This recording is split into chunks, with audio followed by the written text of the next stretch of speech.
record will get this one started. Off we go on Sunday Night Football. He'll work his way across the 25-yard line. The Falcons set to take over here on offense. They're led out by the son of the Hall of Famer. Out of Colorado, Deion's son, Shedeur Sanders. Nothing real fancy when you look back on last week's game, Mike. I mean, he had 2 touchdown passes, of course, the 1 interception you'd love to have back. But for the most part, I thought he was really efficient. I thought he did a nice job operating the system. And there's actually some more plays that he left out there. So I think he can build off a lot of that, try to improve in this one today. Robinson, first down and more. And he's going to be brought down up past the 45.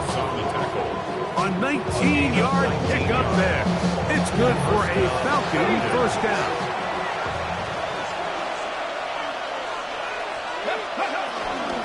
They'll go again with Robinson. And he's going to be taken down. Not so easy this time. They drop him back behind the line. It's second down. Brings up second and 12. At the 44. Out of the gun, it's Sanders. First throw of the game is going to be intercepted. Picked up by the veteran, Harrison Smith. I think you chalk this one up, Mike, to just a rookie mistake. And anytime you have a young signal caller behind center, you're going to have to deal with some of these ups and downs. Every once in a while, they're just not going to see the coverage. They're going to get baited into making a bad throw. That's kind of par for the course. The key is how fast can these rookie quarterbacks turn the page, move on, and not make the same mistake again. And he's out of bounds, but they are in the red zone, out inside the 20. That's good for a Vikings first down. On first and 10, it's McCarthy. McCarthy's pass complete to Jalen Naylor. Second down, they need 3. Brings up second and 3 at the Falcons' 8-yard line. To throw, it's McCarthy. He's got it at the 3. To the goal line and in. Touchdown, Minnesota. And hold on to that football, young man. That's a keeper. His first NFL touchdown. On now for the extra point. Here's Will Riker. The kick is good. The Vikings will take a 7-0 lead.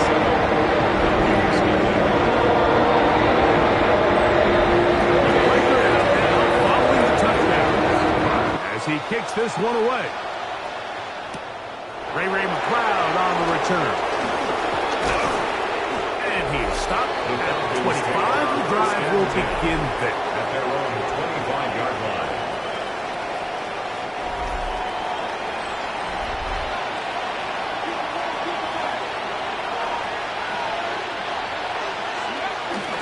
They'll start on the ground with Robinson. And he'll get back to the line of scrimmage. That's about all. They'll try again here. Second and 10. Second and 10. From the gun, it's Shedeur. Out to his right. He'll get rid of it and complete it. And he'll be taken down all the way up past the 45. Able to get loose after the catch for more yardage. That'll be a pickup, 21.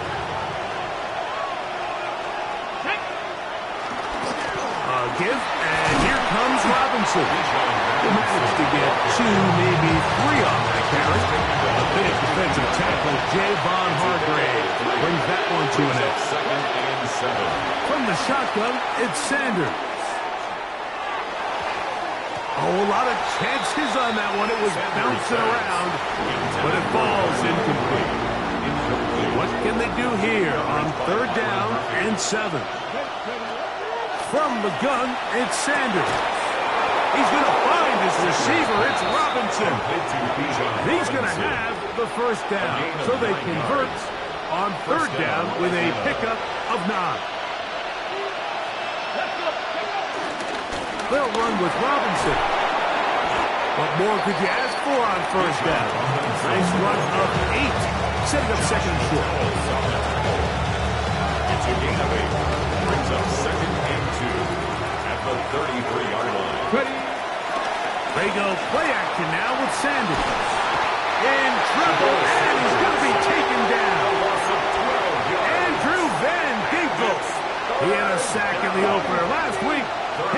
another one here? Now Sanders on 3rd and long. That is knocked away downfield, incomplete. He made sure not to let the receiver get behind him. 3rd down stop sets up 4th down.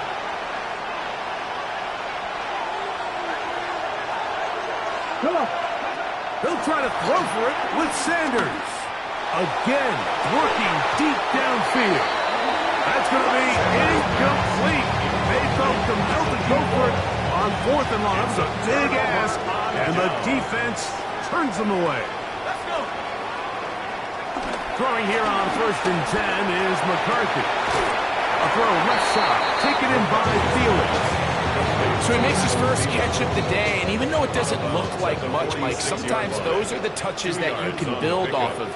You know, it's like in basketball, what they say, sometimes you just need to see the ball go through the hoop. Into the familiar hands of Justin Jefferson. And that's going to be a 1st down. A pickup of 9. Looks like we have an injured Falcon on this play. Here's 1st and 10.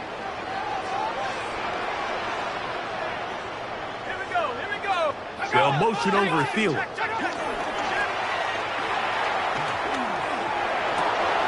He'll get this out to the one flat. And no chance to turn and go. That one's good for just a couple. From the 42-yard line. Here's 2nd and 7. To throw once more. Here's McCarthy. A short one taken by Hawkinson. And a big gain out of bounds as time runs down. An exclamation point to end this 1st quarter. Vikings football as we begin this 2nd quarter as they've got it with 1st and 10. To the air once more is McCarthy. Forced out wide. A powerful run just shy of the goal line, but he has picked up the 1st down. It is 1st and goal. Vikings 1st down. 1st and goal at the 1-yard line. Jones sidestepping his way into the end zone. It's a touchdown. Will Riker down on for the extra point. It's up and good. And the Vikings move out on top. 14-0. Record out now following the touchdown as he kicks this one away. McLeod now to return. A good return as he takes it across the 30. Here comes the Atlanta offense now. They get set to take over once more. So, Greg, let's pull back big picture and talk NFC South for a second, a division that you know so well. We've got teams that have been to the Super Bowl in the last 15 or so years out of this division. Yet people overlook it at times. Maybe they've overlooked how good Tampa's been the last 4 years, too.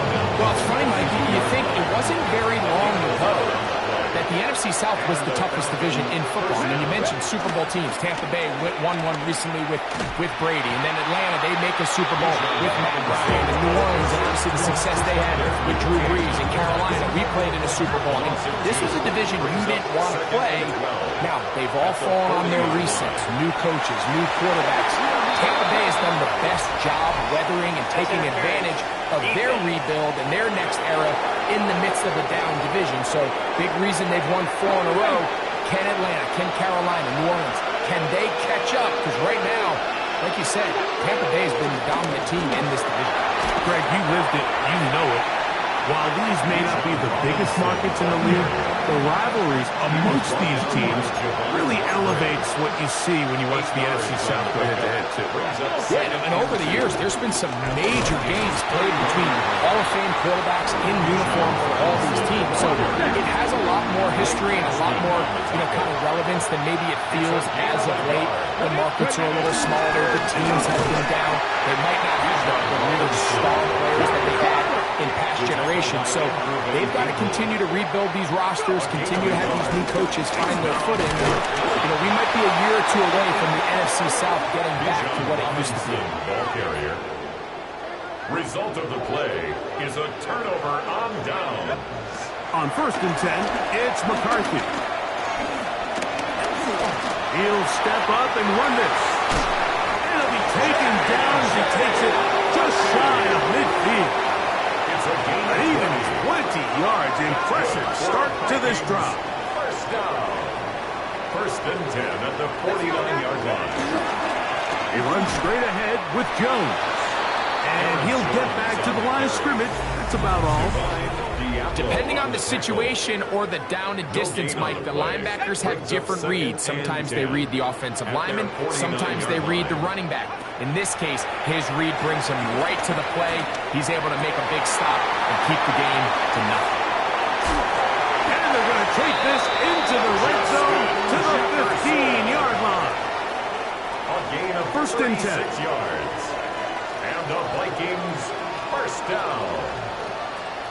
1st and 10 at the 15-yard Now a line. handoff. Jones. He was looking for that cutback lane, but it never developed. Tracked down behind the line. Taken down behind the line. Every team makes an emphasis on winning 1st down, but as a defense, when you're able to take them back for a loss, 2nd and long, you can really become more of a pass-centric defense and really tips the scales into your favor. There's a throw right side. It'll be incomplete. 3rd and 11. From the gun, here's McCarthy. He'll try to run for it. And he'll get into the slide here, but he's going to be well short of the 1st down. On 4th down, it's Will Riker time for this Viking field goal. A 49-yard attempt. Reichard's kick is good.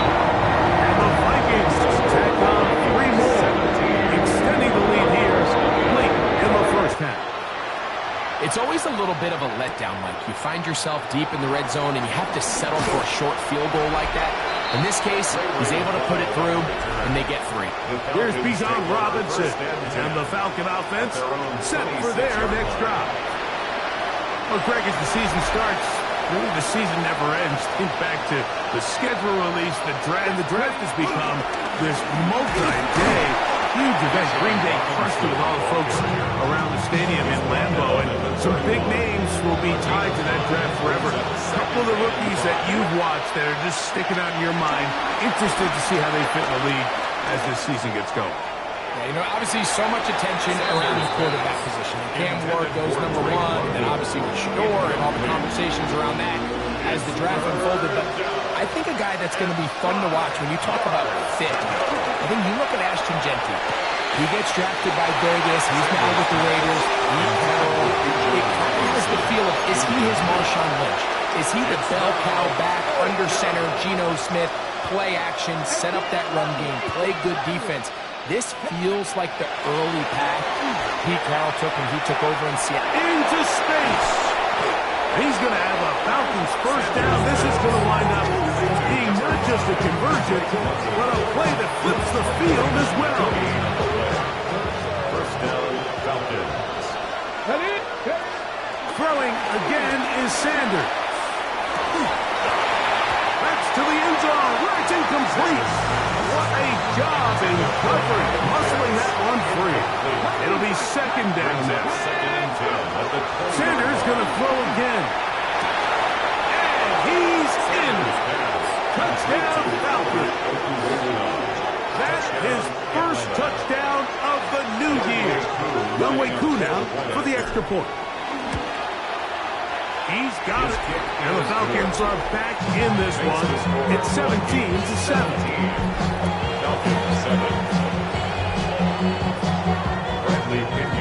Still a little time. Final minute of this 1st half. We'll see if they can do anything with this kickoff that is coming their way. And no return here. This is a touchback. At their own 35-yard line. From the 35, it's 1st and 10. In the shotgun, it's in trouble, and down he goes. Zach Harrison. He gets in to drop him for his 1st sack of the young season. McCarthy to the air on second down. To the right side, he's got Hopkinson, his tight end. And he's got about 5 on this one before he's out of bounds. And they're set up a little bit better for third down. Setting up to throw is McCarthy. He dives, and what a catch for the first down. So now a timeout for the Vikings. That is their first, as they stop it with 11 seconds remaining in this first half. They'll break the huddle. Coming up now for 1st and 10. Working out of the shotgun, it is McCarthy. And now a timeout. 7 seconds left in this first half. As a route runner, once you identify zone coverage like they were playing here, the key is find open space and stay in it. He did a nice job here because that was not a big hole. Quarterback had to put a little extra on that one, and they were able to make the completion. And he'll be taken down. The gain is 6, and it's a new set of downs. He picked up the first down.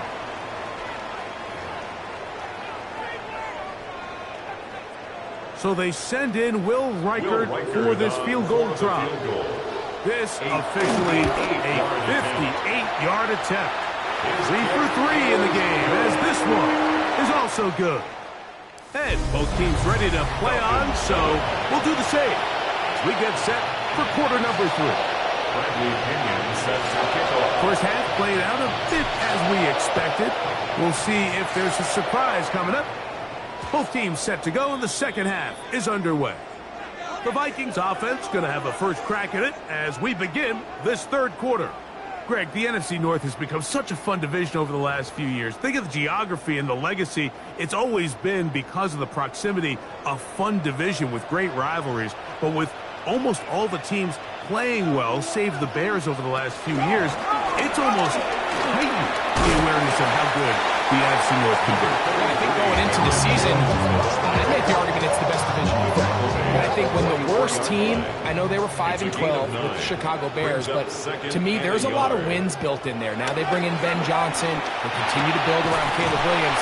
That feels like there's a lot more wins built into that 5-12 record if they just get themselves organized and get some pieces around Caleb Williams, and that's what they've done. So, yes, Detroit and Minnesota, Green Bay, they've clearly been the top 3 for the last couple years, but if Chicago and that roster, if that's your 4th best team in your division, man, I'll tell you what, those are going to be some really competitive division games.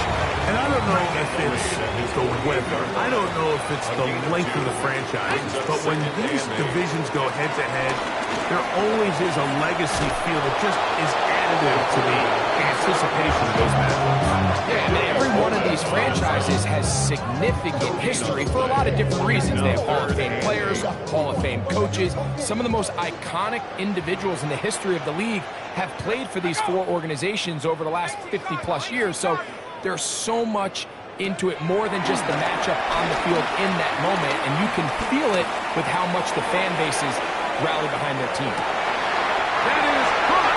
What a throw. Adam Thielen. Touchdown, Vikings. And now, after the big play, going to cut that celebration short, because they're going to stay out and go for 2. Jones going to try to run it in. And he will get into the end zone and extend the lead by 2 more.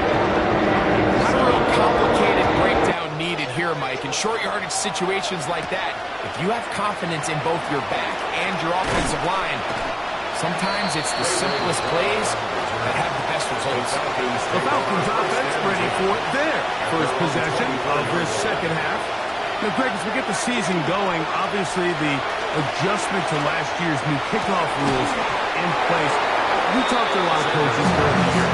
Folks didn't seem too bothered about letting the other team have the ball at the 30-yard line after a touchback. But the 35-yard line, I don't know, does that feel any different to you? You know, it does, and I think the part that people don't talk about enough, Mike, is the impact that it's making on going for it on 4th down, not settling for field goals. Because remember, in the old days, if you got stopped inside the 5 or you scored inside the 5, it was all the difference of like, I kicked a touchback, they got the ball at the 20. It wasn't that much of a spread, but now all of a sudden, is it in my best interest to settle for a field goal and kick off when I could give you the ball at the 35? Or even if I fail down there tight in the red zone on the 3, you now possess the ball inside your own 5-yard line. So I think that's an element now that's causing offenses to go for more touchdowns, kick less field goals, because the ensuing kickoff is giving my opponent the ball in much more favorable terms. You know, the other rule that is adjusted are overtimes in the regular season will mirror playoff overtime. Each team getting the ball. I'm so happy, Greg, because I just felt so incomplete when a team got to overtime, but then their offense, which may be the best part of the team, never got on the field. Yeah, and I couldn't agree more. And you hear everyone saying, oh, well, just get a stop. Well, you know, it's that legendary game between Mahomes and Josh Allen where neither team stopped them. It was just an offensive touchdown festival. So you won a coin toss and you get the ball. Well, the other team's defense hadn't gotten to stop the whole game. If Josh Allen got the ball first, he probably would have scored on a walk-off. So I love the idea of both teams getting the ball. If a game is good enough to go to overtime, let's finish it. We don't need to be in a rush. There's no curfew. Let's let the guys finish it on the field. And he gets to the outside and takes it in.